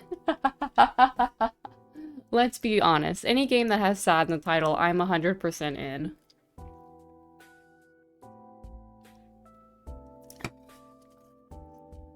Yeah, so we love Justified Anxiety, because we always have anxiety. It looks like this is a 2-pager. Trash can with an adorable little drawing. Sorry, I don't know where my camera is in relation to anything. You are a trash can, a half-human, half-animal that eats out of the trash, and you are going on an epic quest in a fantasy world. You are about as tall as a child or smaller. Roll a d4 for each of your stats. Rad. And then we've got Honey Heist. Oh, this is a 2-player one. Trash Can the Zine. Yeah. Well then. So yeah. I'm excited to check these out. I'm super thrilled that it's signed. I haven't played any of them. Don't know much about any of them. But I'm really, really excited. So, if you have the chance to pick these up, I recommend it. It's super fun. It's all like this, like written out. I think he had 3 volumes there, I think. I don't quite remember. There were at least 2. But he was talking about how he got better at layout as he went on. Anyway, very cool. Oh, what else? I think that's it for the role-playing games, but I still have a lot of other goodies. A lot is a strong word. I have a few other things.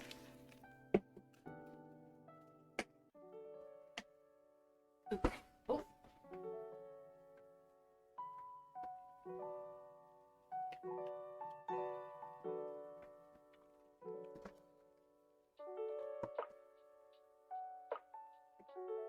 Hi. What are you doing? All right, so it's coming from inside the house.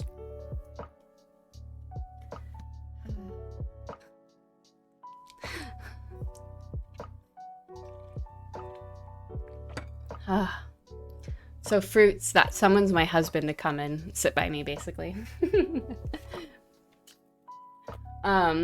He can talk about cards with me. So, as many of you know, I love solo tabletop role-playing games a lot. Hi. Hi. You're not really in. If you want to like scoot right there, maybe. You're not gonna be very in. I don't want to change Oh, my. no, you just keep on rolling. But you were summoned. You gotta be in. They have to see you. They have to see you. The people want to see you. People. So as many of you know, I play a lot of tabletop RPGs. I have one single deck of cards. Some RPGs require multiple decks of cards. I also really love having an aesthetic. Witness. I am an aesthetic.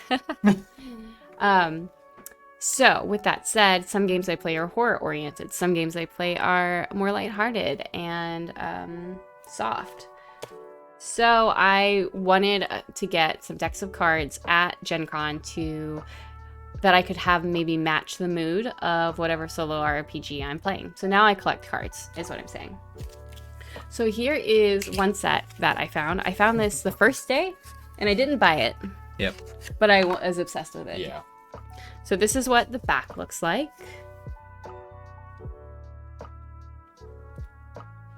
I think it's so pretty. I just love the colors. I didn't see this guy at first. I don't think I necessarily would have liked them as much if, I don't know. I really like the animals, so that guy kind of, I don't know. But they're still, and then he's on the Joker card. They have this like soft illustration in the back. You get to see, they have the birds on the face cards. So really great vibes. I think this deck will be perfect for when I play, cozier games or games that are like a softer vibe. This will be perfect. Like playing an Eldritch Horror with this deck would not be great. This is called the Air and Harmony collection, and I fell in love with it the first day we were there. We were only there 2 days, so the first day, and then the second day, I was reminded that I fell in love with it, and I hadn't found any other decks that I quite loved yet, so I got it. Speaking of Eldritch Horror, I got this deck. And the back is pretty simple, which is fine. It's just kind of like that. But then there is like this Eldritch Horror artwork on like all of the cards. Like even the like cards are quite stylized. I love it when the spades and like when the suits are stylized instead of just the face cards. As I have cut. Hey, thanks. Oh, that's great. That's so awesome, Fruits. Hey, have a great day. That's amazing. Oh, yeah, tell Fruits hi and bye because they hi, summoned Fruits, you. bye, Fruits. Thank you for summoning. You don't have to sit here anymore if you don't want to. Yeah, it's fine. Okay. I just don't want you to feel forced. But yeah, so the art looks really great. Oh, bye. Josh is leaving. The art is fun. Anyway, I didn't see playing cards. Jeez, I missed so much. Yeah, there were the bicycle. The company was there. I didn't get these from their booth. I got these from a different booth.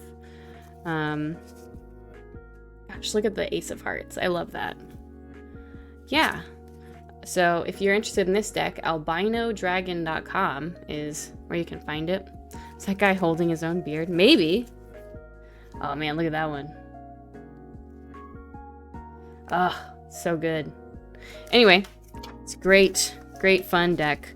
What was cool is they had the decks outside of the boxes on like a ring, so you could go through and look at them without opening a box. And this is the set. Bicycle the Mausolee, I guess. So if you like Eldritch stuff, so this would have been a great deck. I don't know, the other deck I had was pretty good too, but this would have been a great deck for Ebtide, which is an Eldritch Horror Veteran Alone game. Been a cool deck for that. This is a Gen Con deck. It's a 2019 edition, but I don't know. It was fine. I wanted something that was... I didn't buy any other Gen Con souvenirs, so I thought this would be a fine, suitable replacement. We'll remember we went in 2022 and not 2019. It's pretty basic, honestly, as far as vintage. It's pretty basic as far as a deck of cards goes. Let me get my light There we go. I really like how they stylize the aces, and I don't know if you can tell, but there are dice sort of on the back, just sort of peeking through, which is cool. Oh yeah, the back is, I didn't show the back. The back is pretty rad on these too, and it says Gen Con. I really love this style. It's pretty nice. So, I don't think the face cards aren't even stylized in a very interesting way. But I do like the dice background, and the aces are cool. So, overall, a pretty basic deck. Nothing like extremely unique about it, but still cool. I like that. I like the back a lot. So if I want like a generic deck that maybe isn't blue like my other one, this is a good one. Now for the last deck. This is the deck that I bought last. I didn't necessarily want another card deck. I think this deck was only $10. It might have been $15, and it is my favorite out of all of the decks I purchased. This is the box. Beautiful. It does use the Everdell art. It doesn't go with the board game, it just uses the Everdell art. But it's a magnet box. Oh my gosh, it's just so great. There's the back of the cards. And then there's the jokers. And I love that the spades are leaves. There's the ace. The hearts. Oh, I'll get to the hearts in a second. So this is some of the art on these cards. But then the hearts are strawberries. Is that not great? This is when I say stylized, like this is what I mean. I really love this kind of detailing in playing cards. Like that's how you get me to buy. I didn't even know they were like this. I just knew they used the Everdell art. Everdell? What is it called? Yeah, Everdell art. So I knew I would like them. Then the clubs are like maple leaves. And then the diamonds are like snowflakes. And the ace of diamonds is snowflake art. I really think these were only $10 or $15, which is pretty affordable for such a highly detailed deck of cards. Like, wow. I am so thrilled. This was like seriously a last minute, well, it's right there, let's grab it. Like this was one of the last things we bought at the con, and I opened it up, and so this is all I knew was in it. I knew the face cards were stylized, but I didn't like notice that the numbers were. So yeah, really thrilled with this purchase. Highly recommend. The cards feel good quality. Really excited about it. So these are all the decks of cards I got.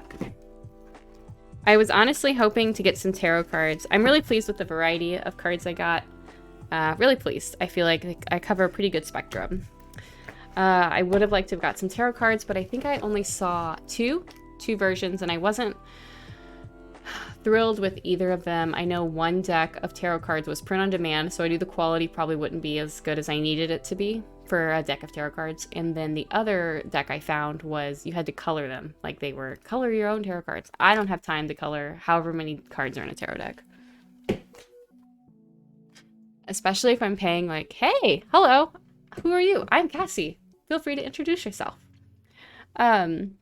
Especially if I'm paying like over $20 for it. Please make them color. I'm sure there's a market for that, for people who want to like sit and color their tarot cards. Okay, so now I'm going to talk through some of the games, that Tabletop Games. I wanted to let you know you made it by. I wanted to know if you. I did make it by the Level Up booth, and holy cow, I can't afford any Level Up dice. Oh my gosh. Oh yeah, you see what I'm holding, Jack John. The Level Up booth was. Wow, it was like walking into a jewel shop. The way they had glass display set up and whatnot. Ugh. So were you at Gen Con? Luthen Tigress? Alright, so this is Oink Games. Table Cat Games partner. I don't want to give her name away. online in case she wants to remain anonymous, recommended it. She pulled out some of these games and had dice featured there. Oh, that's so great. You can, Aria. Okay. She pulled these out and I automatically fell in love with how charming they were. The artwork is charming, so I had to get them. What was really cool about this booth, and I think a lot of booths could learn something from this booth because it was pretty small and it was crowded with people, was at the very front they had like an information, like pretty long. My hands won't fit. It was pretty long. They had like a very long little sign and it said, it had a pitch for each of their games that you could read. And then it was like, new here, start here. And it walked you through like 4 games, like how many players they were for, what the game was about, and how long it took to play in like a 30-second thing. So really, really great. So I'd like to see I want to know more about your wife's dice. That's really cool that her dice were at level up. But I really valued that, and that's why I ended up with so many, though, because I read all the pitches, and they were so cool. And they are a company from Japan. So, Deep Sea Adventure, I really love the iconography. Panduin Games, if you're still on, I think this is really cool. I was thinking about adding this to, like, my future games, the icon situation. I think that's really neat how they displayed that. And I know a lot of board games do, but I don't know, I just really like how simple it is there. But this is risky treasure hunting in the depths of the sea. So yeah, 2 to 6 players, 30 minutes, ages 8 and up. We bought the expansion for this game. Her store is called Navius Oddities. Cool, I'll check it out later. And I thought it was like a card game of sorts, and they had an expansion next to it. So Josh bought all of these.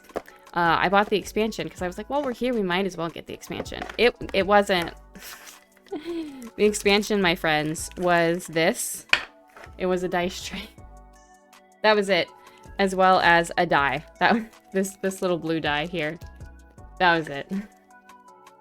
So we have this really cute little dice tray. What was, I think, really special. Oh no, I want the dice tray. I'm glad we have it. I was thrilled when I realized that's all it was.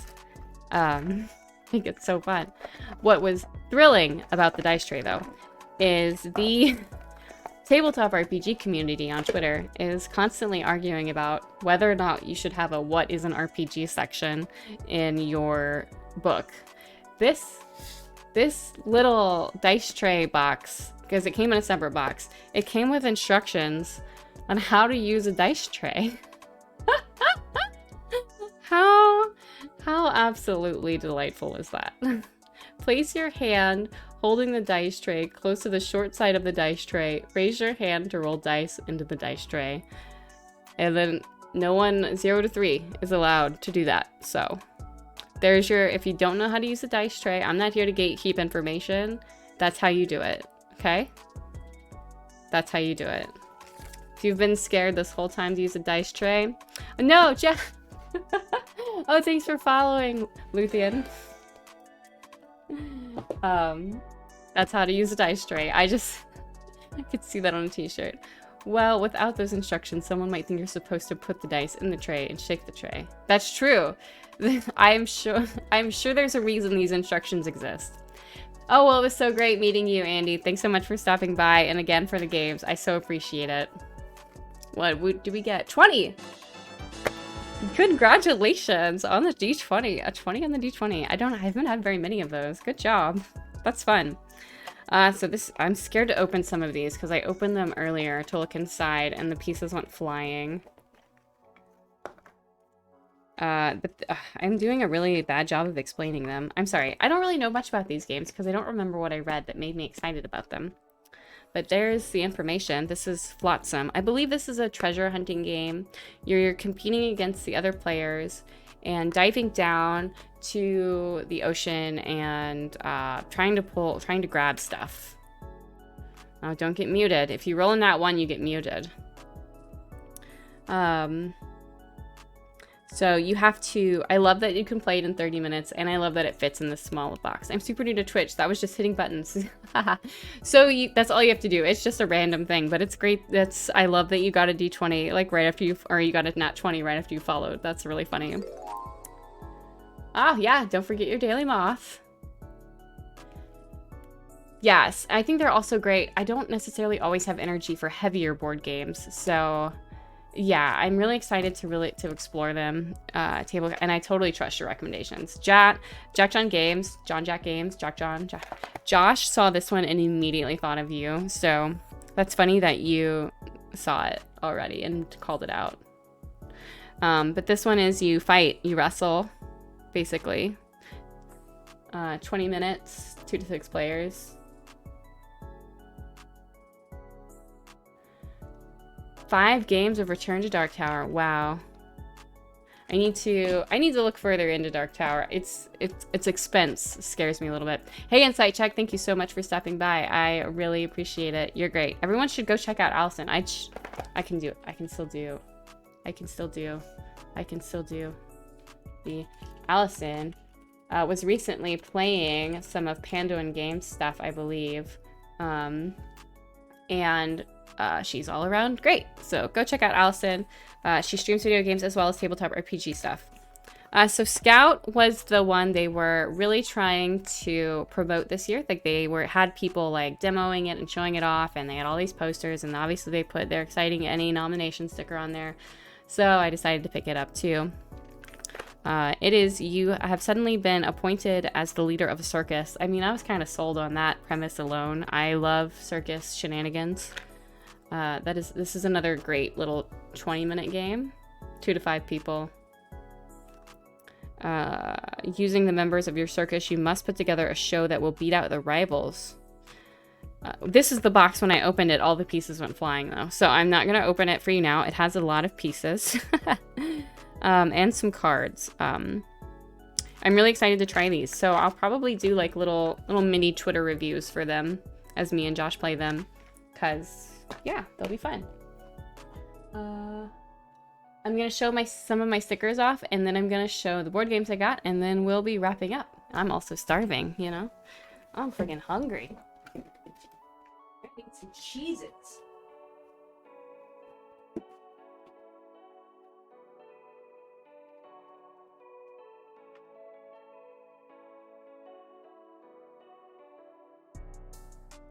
Oh! I don't know. I think that.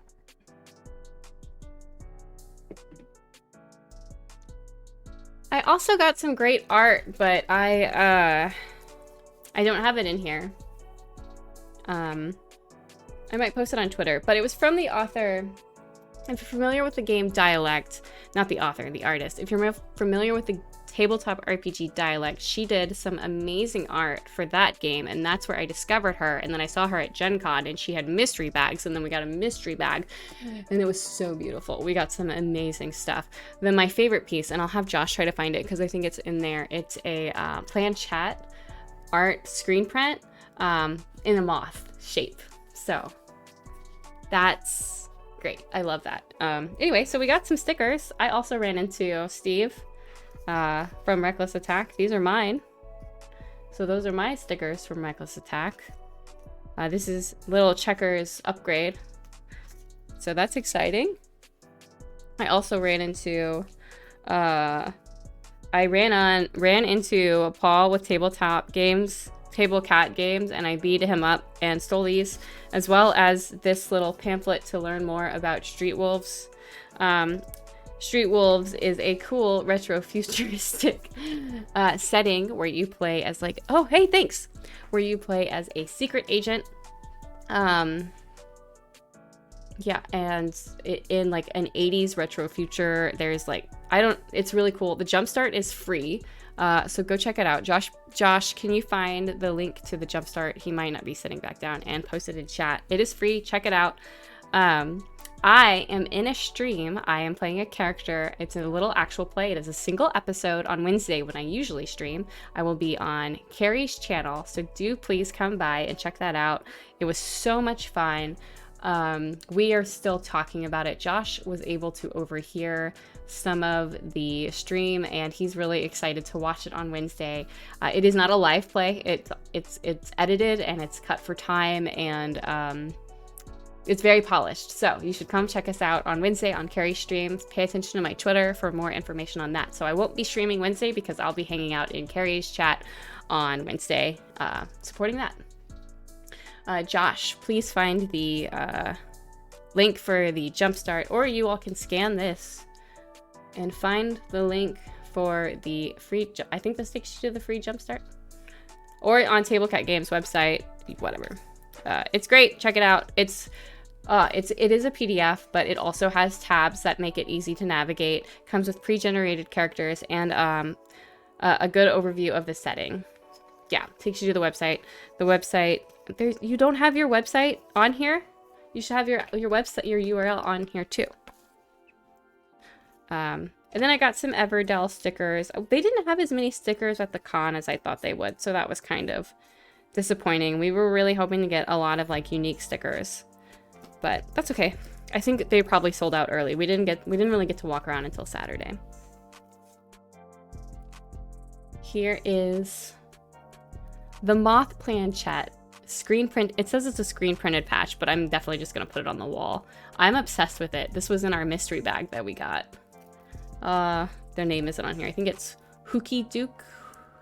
Hookie. I don't remember what she used, but it's so beautiful. Ugh, I love it. The paper is like a pink, like a pale salmon pink. Yeah, it's a planchette. Planchette in a moth form, so it is definitely my vibe, 100%. Okay, just a few more things and then we'll be done. I also got, well, let me go show the board game. It's not gonna fit. Oh, thanks. I got the Everdell Collector's Edition board game. I do not use the spirit board. I just love the vibe. But I got the Everdell Collector's Edition game. We did play this with a... expert isn't the right word. Salesman, I guess, technically, at the booth. And the other reason I like the planchette is because I'm Cassie Mothwin, so anything that's moth related I just like because it's on brand.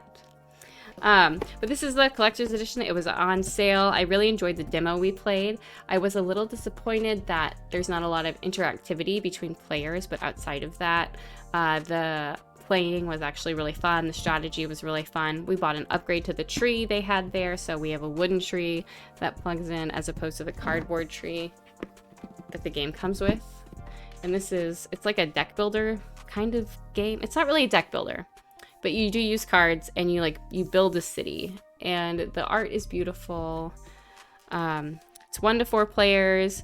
It takes 40 to 80 minutes. I really enjoyed what we played, and then the collector's edition comes with a few extra things right here.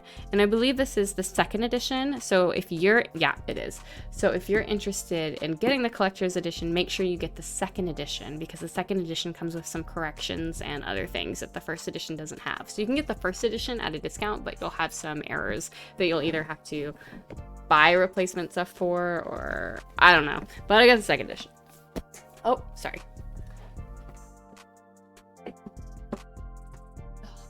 And then we really love the art. I don't know if you can tell. So we got a puzzle too. It's just a little 1,000-piece guy with the festival. So we're probably gonna do this and then glue it and hang it somewhere, just because I love art, festivals art. I already have like I have 2 Stardew Festival posters over there. Speaking of Stardew, this is the last thing. We got the Stardew Valley board game. So I got this for my brother. We are both Stardew Valley fans. I am probably going to play Stardew Valley after I snack after the stream. The board game is actually pretty difficult to find. It's huge as well. There's my hand. I can't get it. There we go. I can't get it under the camera.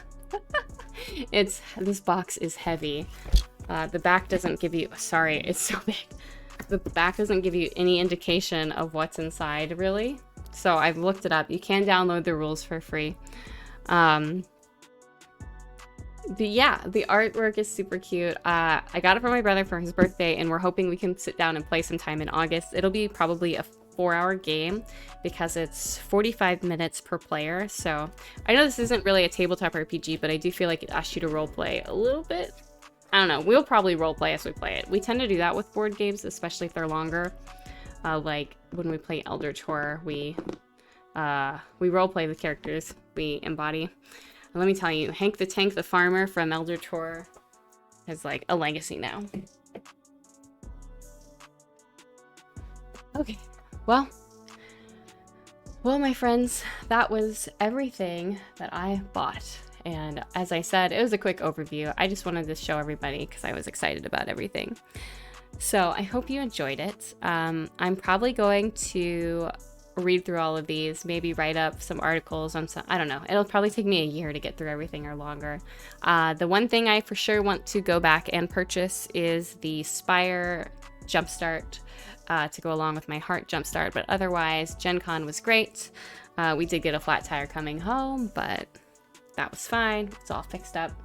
It's all patched up. That's what Josh was doing today, all taken care of. So overall, I would say Gen Con was a great, fun experience. And, oh, you don't need to see my desktop. How do I hide? There we go. So it was a great time. I want to go next year.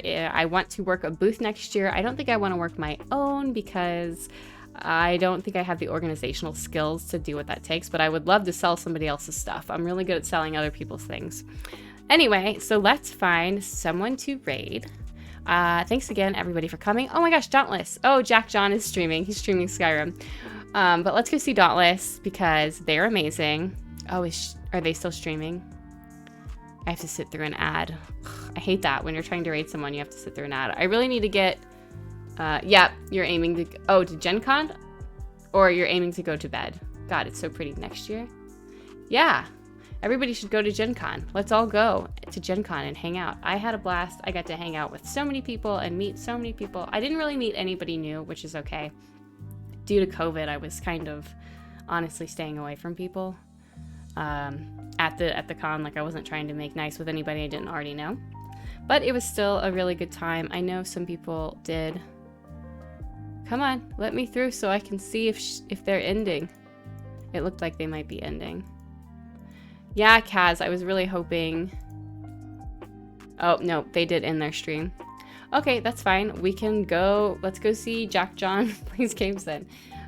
There's the only other person aside from Trev, but...